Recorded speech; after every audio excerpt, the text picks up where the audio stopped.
In order to convince people of the miracle and validity of his prophethood, Muhammad used poetry as a method of his conviction. In his day, poetry was in vogue and was marveled by the people as the highest form of literary beauty. This is the reason why the language of the Quran is written in a rhymed prose, composed of both poetry and prose. Professor of Arabic and Islamic Studies Irfan Shahid, in The Surah of the Poets, within the abstract, writes, quote, Islam and poetry is a major theme in the study of Islamic religion and civilization.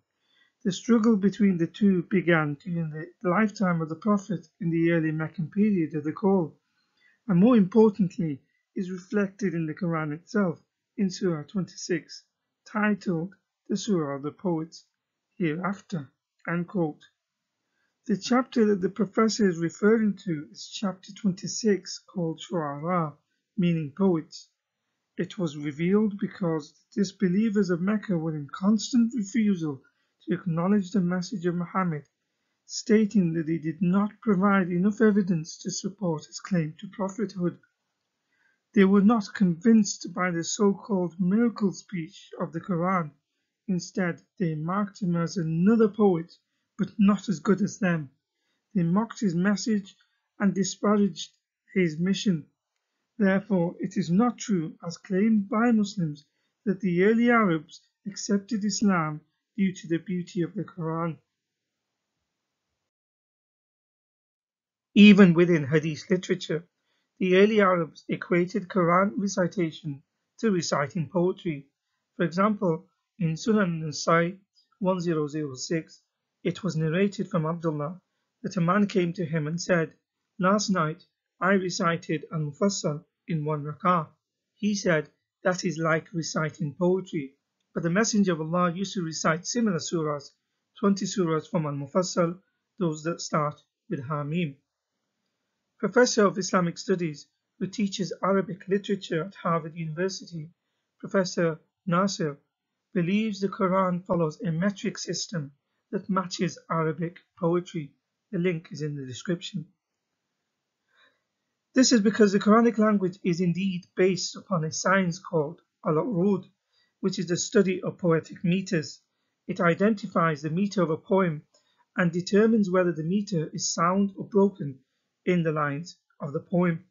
It is often called the science of poetry in Mushar.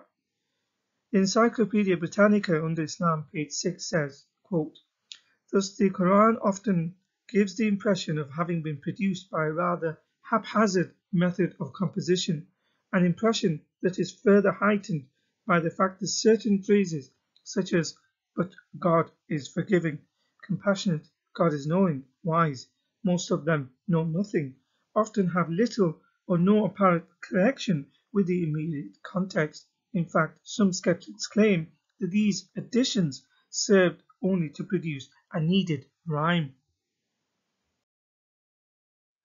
The Quran was dismissed as a poor imitation of poetry and ancient fables regurgitated. There was no miracle attached to it when Muhammad first started preaching. It says in Quran 6:25, people used to say, this is not but fairy stories of the ancient. The Quran goes on to distance itself from poetry in numerous places. For example, it says in Quran 36:69, and we did not teach him knowledge of poetry, nor is it befitting for him. It is not but a message and a clear Quran.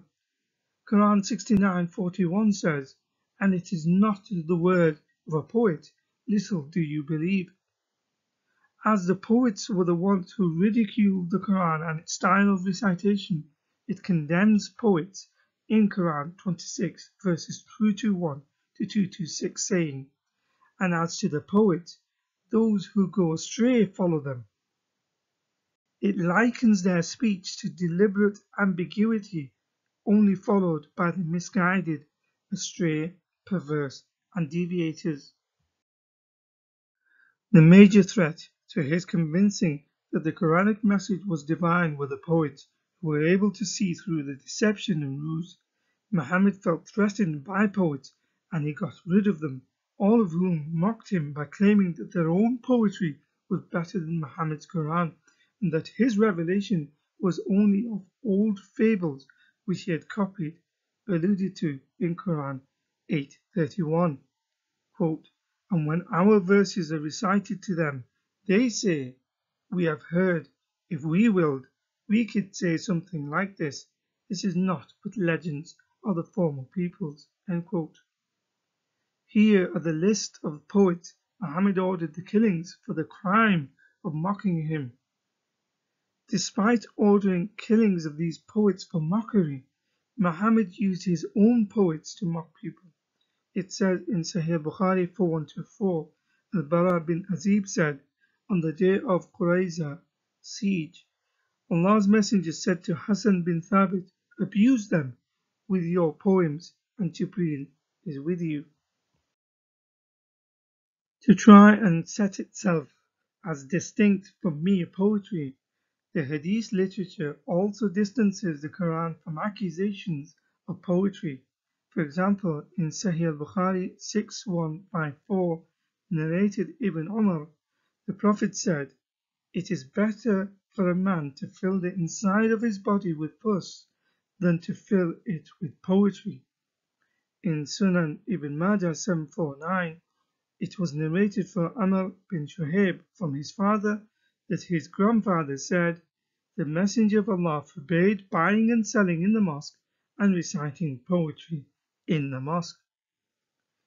As is commonly the case, the Hadith literature often contradicts. The example here is in Sahih Bukhari 3212, where Muhammad allowed poetry to be recited in the mosque. Why the Quran came to be written in a poetic language is because poetry held an important position within pre-Islamic society. It was the poet who filled the role of the historian, soothsayer, and propagandist. The poet represented an individual tribe's prestige and importance in the Arabian Peninsula. They were powerful as the praise of a tribe or denigrating other tribes were the most popular forms of early poetry. They had the ability to stir emotions, lead people into battle, or denigrate a person, attributes that the Quran took over. Ukaz, a market town not far from Mecca, would play host to a regular poetry festival where the craft of the poet would be exhibited. Alongside the poet, there would often be an apprentice called Rawi, or narrator. The job of the narrator was to learn the poems by heart and to recite them with explanations, with a beautiful or dramatic voice, and often with embellishments. They would also have to be able to mention the chain or isnad of people from whom they learnt the poem.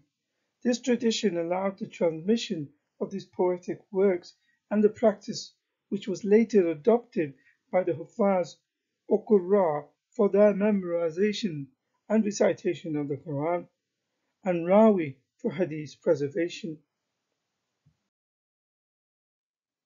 A well-known tradition prior to Islam was al-Mu'allaqat, which literally means the hanging, referring to the poems that were hung on the Kaaba, or perhaps because they are like precious jewels that are hung and watched. Nonetheless, they were considered the best of pre-Islamic poems. Coincidentally, just like the Ahraf and Qira'at explained in Part 6, in some accounts it is the 7 poets, in others it is the 10 poets. Here are the names of these poets who were most famous and had influenced Muhammad. Pictured here is a book called Al-Mu'allaqat al-Ashar, the 10 Al-Mu'allaqat, written in Arabic. It contains some of their poems and a brief biography of the poets.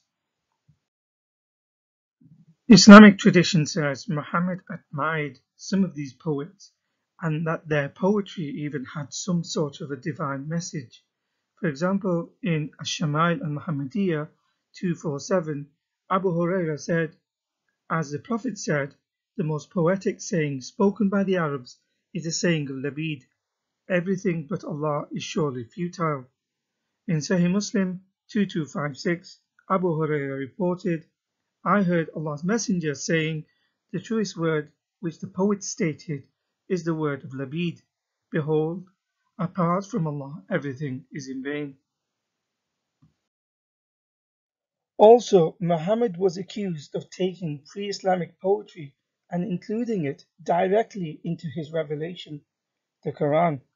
These are from the works of earlier poets such as Tarafa, and a famous example was that of the works of Ibn al-Qais is found verbatim in the Quran. Within numerous Islamic sources, books such as Faid al-Kabir by Muhammad Abdul Rauf Manawi, Volume 2, page 187, details how Qais' poetry and its similarity to Quranic verses. A tradition is mentioned in Lughat al-Sha'ira, language of the poets, by Abbas Mahmud Akkad.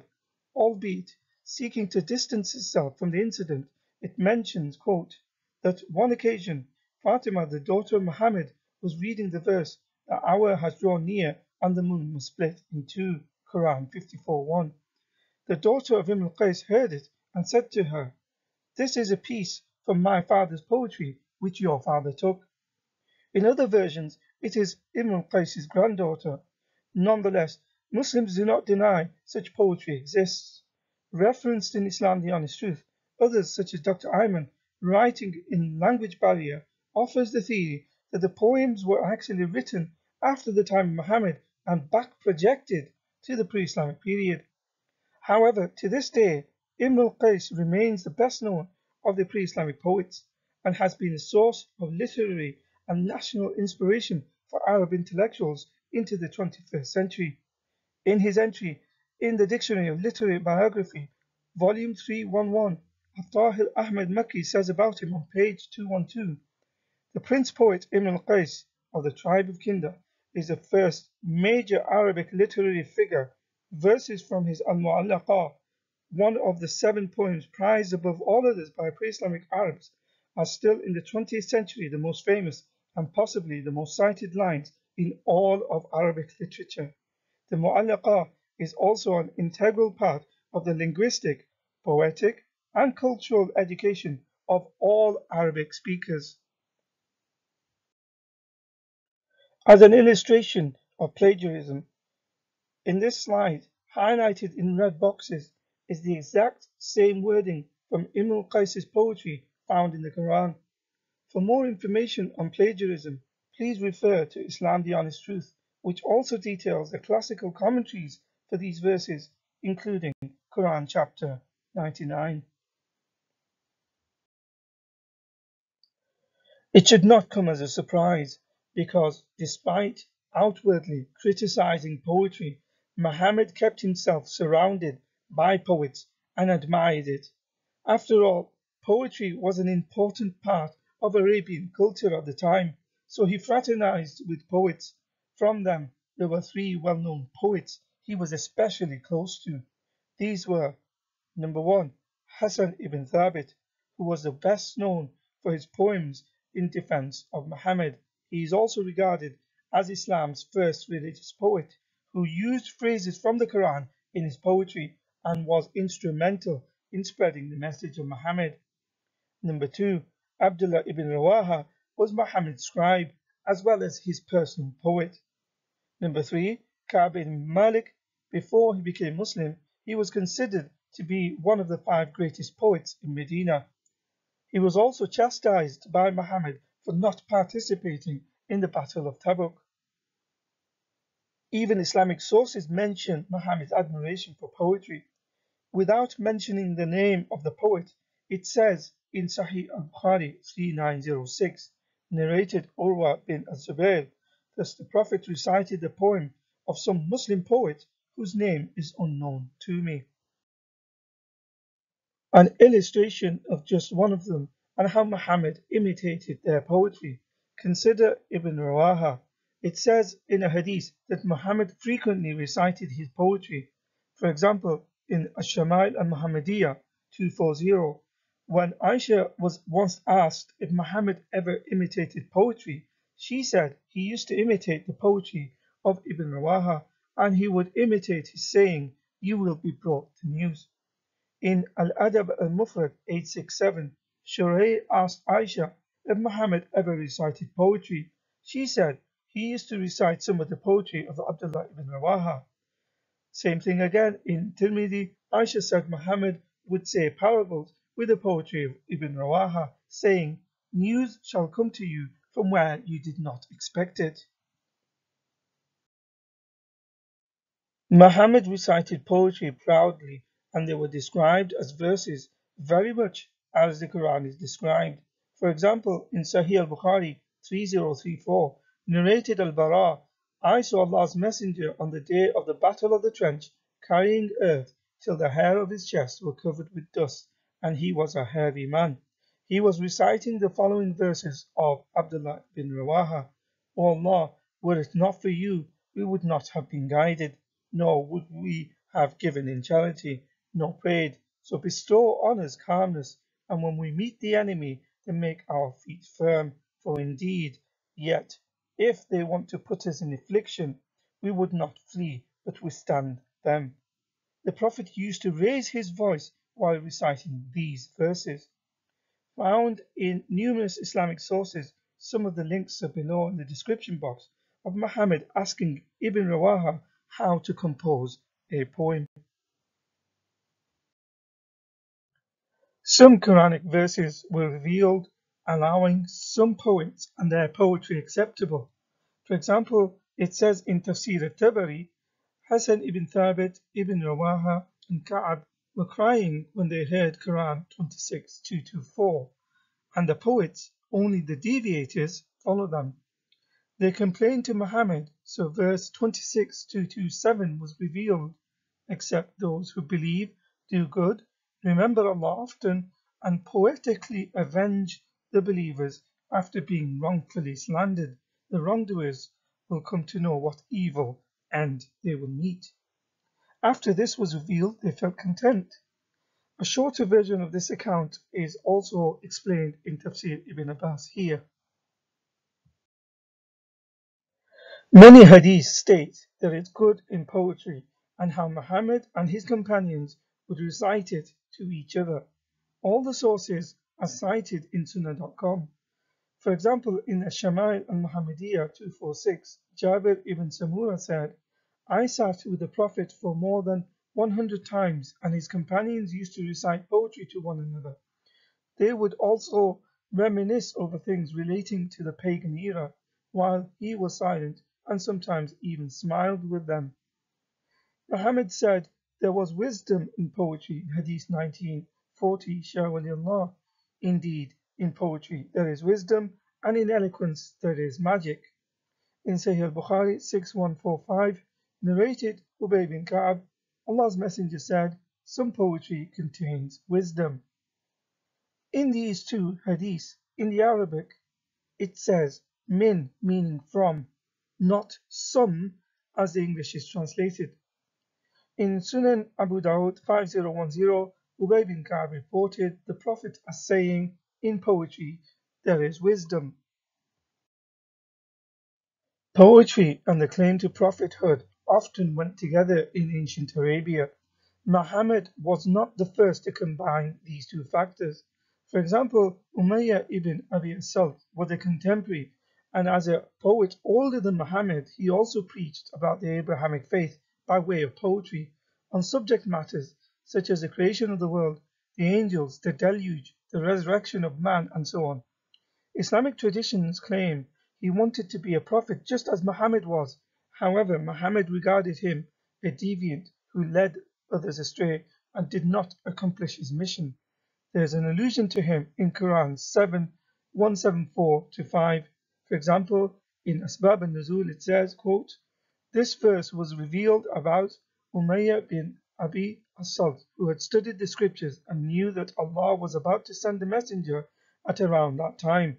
Hoping to be himself that messenger, when Allah exalted is He sent Muhammad, Allah bless him and give him peace, he envied him resentfully and disbelieved in him. End quote.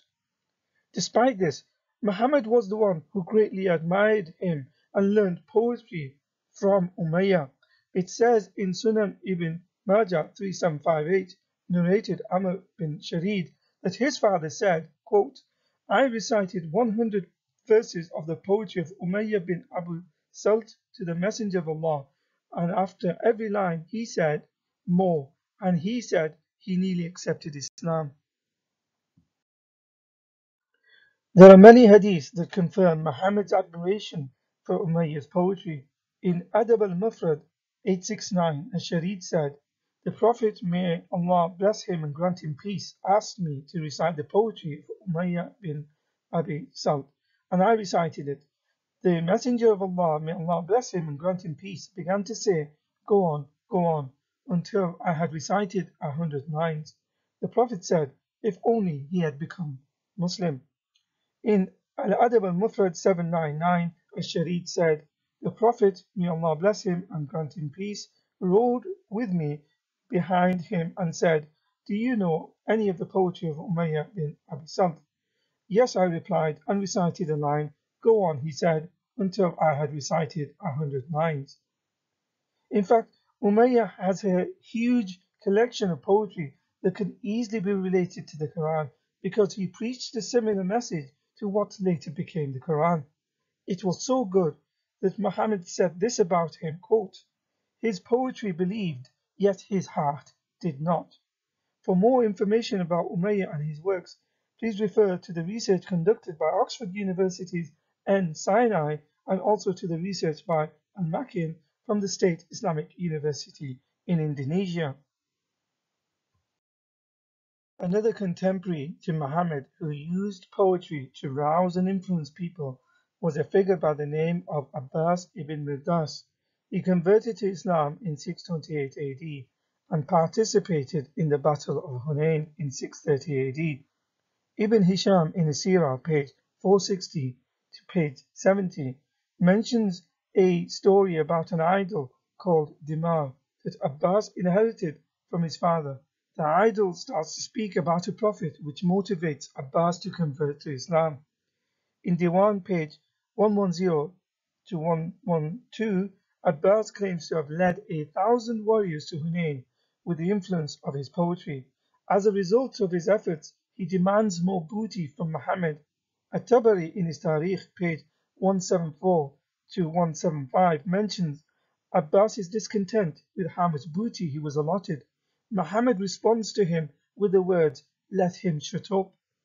Ibn al-Athir in his Kamil, page 183 to 184, gives a version of the booty conflict and cites Muhammad saying, go and make him shut up. So in conclusion, poetry and the Quran are interconnected and have a shared history. Pre-Islamic poetry is found verbatim in the Quran. Quranic poetry was considered just another form of poetry that was in vogue at the time. Early poets ridiculed the miracle claim of the Quran, all of whom Muhammad killed. Muhammad was fond of poetry. He recited it and surrounded himself with his own personal poets. There were many others, such as Umayyah and Abbas ibn Mirdas, who also claimed divinity through their own poetry or were able to influence people using poetry. Poetry was effective because it was able to rouse, provide inspiration, and was used as a propaganda tool, features common to the Quran.